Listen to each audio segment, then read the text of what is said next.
हम अगर जो नाम लें अहमद रज़ा का कि मुसलमान जानवरों पर जुल्म को तो मना करता है कि जानवरों पे जुल्म ना किया जाए, मगर उनको ज़िबा करके खाते हैं हलाल करके, तो क्या उनकी जान को लेना जुल्म नहीं है? क्या उन पे ये जुल्म नहीं है किसी जानदार की जान को लेना? असल में मसला ये है कि अगर इस पैरामीटर को माना जाए, यानी इस कायदे कानून को माना जाए कि जानदार को मारना या तकलीफ़ देना ये जुल्म है, तो फिर इसमें बहुत सारी चीज़ें भी आएंगी जो यानी तमाम मज़हब वाले उसकी ज़द में आएंगे।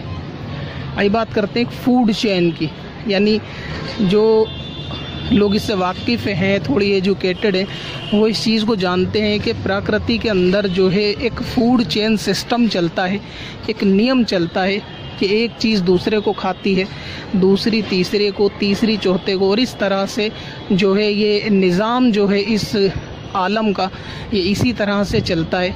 मसलन ये कि पौधे सूरज से धूप लेते हैं, अपना जो उनका भोजन होता है वो लेते, फिर उसमें दूसरे उन पौधों को दूसरे जानदार खाते हैं, उन जानदारों को दूसरे जानदार खाते हैं। तो इस तरह से एक नियम चलता है, इसको जो है वो ज़मीन का जो इससे बैलेंस कुदरत का वो बना रहता है। अगर किसी भी एक चीज़ को हम अपनी अकल के मुताबिक रोक दें, इस फूड चेन सिस्टम में अगर हम कोई छेड़छाड़ करने की कोशिश करें, तो इसके नताइज जो हैं, जो इसके अंजाम जो हैं, वो बहुत ज़्यादा बुरे साबित होंगे। यानी एक चीज़ की जो है वो तादाद इतनी बढ़ेगी कि फिर वो अपनी जो वो चीज़ खाती होगी उसको इस कदर खाएगी कि दूसरी चीज़ की कमी पड़ जाएगी।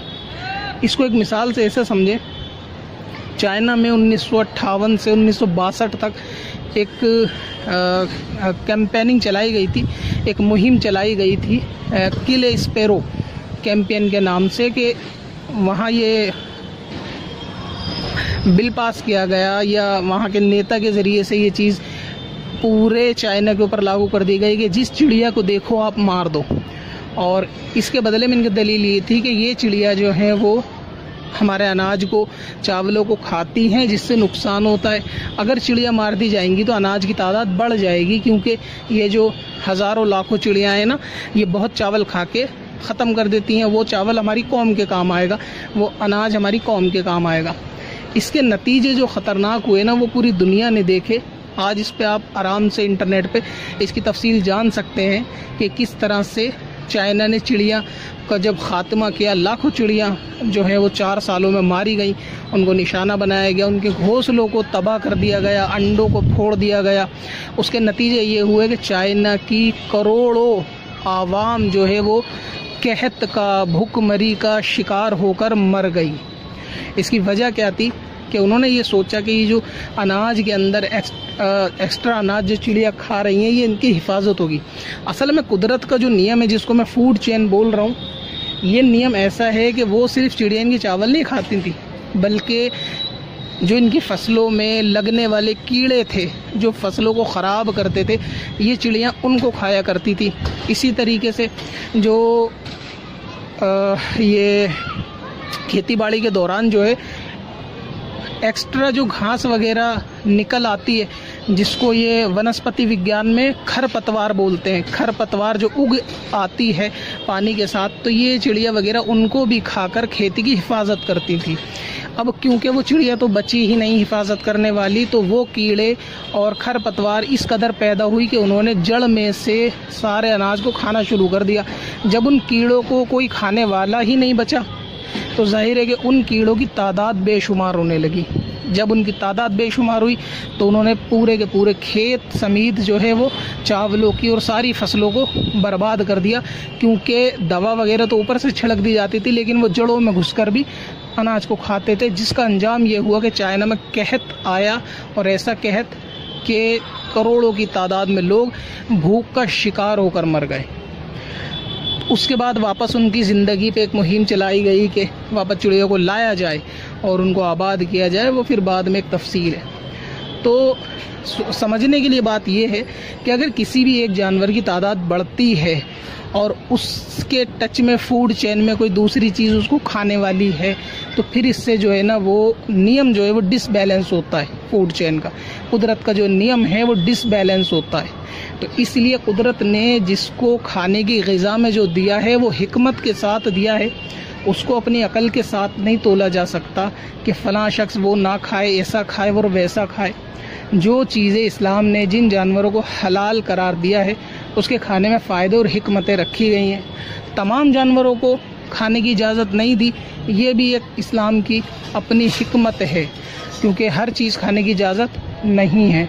तो जिनको खाने की इजाज़त है, ज़ाहिर है कि अगर उनको ना खाया जाए, यानी आप तसव्वुर करें कि उनको ना खाया जाए, जैसे मसलन समझ लें कि अगर बकरे को ना खाया जाए तो इनकी तादाद इस कदर बढ़ेगी कि जब ये पत्ते या घास वगैरह खाएंगे तो जाहिर है कि हिंदुस्तान से हरियाली ख़त्म हो जाएगी, और अगर हरियाली ख़त्म होगी तो फिर इंसान का भी जो है वो ज़िंदा रह पाना बहुत हद तक नामुमकिन हो जाएगा। यानी ज़िंदगी के आप समझ लें कि अंतिम कगार पे आके इंसानियत जो है वो पहुंच जाएगी। जब हरियाली नहीं होगी तो फिर बारिश नहीं होगी, तो परिंदे भी नहीं होंगे, तो फिर ऐसी सूरत में क्या सिचुएशन हो सकती है आप इमेजिन करें।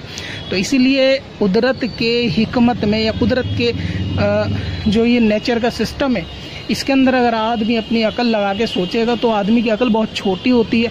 वो जितना सोच सकता है दाएं बाएं देखकर बस उतना अंदाज़ा लगाए रखता है, जबकि कुदरत को पूरे आलम को पालना है, और उसमें ना कि हमारे देश बल्कि पूरी दुनिया की इंसानियत को पालना है। तो जो चीज़ें बनाई जाती हैं कुदरत नियम के तहत वो सब को मद्देनज़र रखते हुए बनाई जाती हैं, ना कि सिर्फ हम अपना एक देश या राज्य देखें कि यहाँ पर क्या होता है। ऐसा नहीं होना चाहिए। तो इस तरह से नहीं, यानी अकल इस तरीके से तो गवारा नहीं कर सकती। दूसरी चीज़ ये है कि अगर ये रूल मान लिया जाए कि जानदार को मारना जुल्म है, तो फिर एतराज़ ये भी हो सकता है कि जिस हाथी के बच्चे को मारकर उसका सर एक इंसान के ऊपर रखा गया था, तो क्या उस हाथी के बच्चे को मारना जुल्म नहीं था। इसके सिवा फिर एतराज़ ये भी हो सकता है कि हम जो सांस लेते हैं इसके अंदर भी बहुत से जरासीम जो ऑक्सीजन में पाए जाते हैं वो हमारे ज़रिए सांस के ज़रिए अंदर जाते हैं, तो जाहिर है कि वो भी मरते हैं। तो फिर इंसान धरती पर सांस लेना भी छोड़ दे, क्योंकि पैमाना तो एक ही होगा ना कि अगर जानदार को मारा गया तो जुल्म है, तो क्या सिर्फ बकरे को मारना ज़िबा करना ही जुल्म है और जरासीम और बैक्टीरिया को मारना जुल्म नहीं होगा? क्योंकि पैमाना होना चाहिए एक कि अगर जानदार को मारना जुल्म है तो जानदार हर जान को फिर जीने का हक होना चाहिए। तो क्यों सांस लेकर बैक्टीरिया को मारा जाता है, जरासीम जो ऑक्सीजन में होते हैं उस जिस्म में अंदर जाते हैं, तो ऐसी सूरत में उनको भी जीने का हक है, उनको भी जीने देना चाहिए। कोई ऐसा सिलेंडर इजाद करना चाहिए ऑक्सीजन का और सबको वही यूज़ करना चाहिए। एक मानव निर्मित गैस आप जिसको बोल दें कि वो एक इजाद करनी चाहिए, तमाम आदमियों को वो मुहैया कराई जाए, सब उसी से सांस लें, क्योंकि जो हवा में जितने जरासीम हैं उनको भी जीने का हक है, उनको भी जीने देना चाहिए। फिर अगर जानदार ही के मारने की बात करी जाए तो क्या वही जानदार है जो हमें नज़र आ रहे हैं जैसे मुसलमान खाता है? आज साइंस ने इस बात को भी साबित कर दिया कि पेड़ पौधों के अंदर भी जान होती है। इसको आप वन्य जीव कहते हैं ना, वन्य जीव, तो इनमें भी जान होती है। तो जितने जानवर आप पालते हैं, यानी पशुपालन जिसको कहते हैं, आप पशुपालन में जितने जानवर पाले जाते हैं वो जानवर पेड़ पौधों को खाते हैं, तो क्या वो दूसरे जानदार को नहीं खा रहे? तो उन पे भी लगाम होनी चाहिए कि वो पत्ते ना खाएं। पत्ते खाने से जाहिर है कि पेड़ को तो नुकसान होगा, तकलीफ़ भी होती होगी क्योंकि वो जानदार है।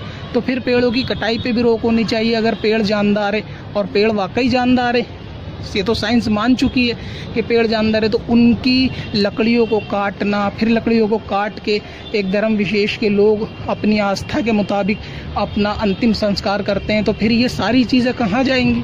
यानी इसमें भी तो फिर जानदार आ गए ना। अच्छा, फिर जब वो इस तरीके का मामला होता है तो आप अगर देखेंगे ना, ये बात फिर बहुत आगे निकल जाएगी, अकल इसमें दखल नहीं हो सकती। तो इसीलिए जहाँ मामला आस्था का होता है ना, वहाँ अगर अकल चलाएंगे तो बहुत सारी चीज़ें जो है वो सामने पेश आ सकती हैं जिसका जवाब देना अकल से मुमकिन नहीं होगा। जिसकी मैंने चंद मिसालें अपने इस बातों में दे दी। अक्ल वालों के लिए वो इशारा काफ़ी है कि हाँ, अगर फूड चेन को डिस्टर्ब किया जाएगा या ये अपनी अकल से ये बात सोची जाएगी कि इन जानवरों को या इनको नहीं खाया जाए, तो फिर जो है ना प्रकृति का जो नियम है वो डिसबैलेंस यकीनन होगा। इसलिए जो भी चीज़ें इस्लाम में हलाल की गई हैं वो हिकमत के तहत जायज़ और हलाल की गई हैं। जिनको हराम किया गया है वो हिकमत के तहत जायज़ और हराम किया गया है। जिनको लगता है कि जानदार पे जुल्म है तो फिर ऑक्सीजन लेना, पेड़ पौधों को खाना, घासों को खाना और फिर दूसरी चीज़ें भी हैं कि जिनसे परहेज़ करना पड़ जाएगा। फिर तो इसमें ज़िंदगी जीना बहुत ज़्यादा दुश्वार हो जाएगी। उम्मीद है कि अक्ल वाले को मेरी बात समझ में आई होगी। दुनिया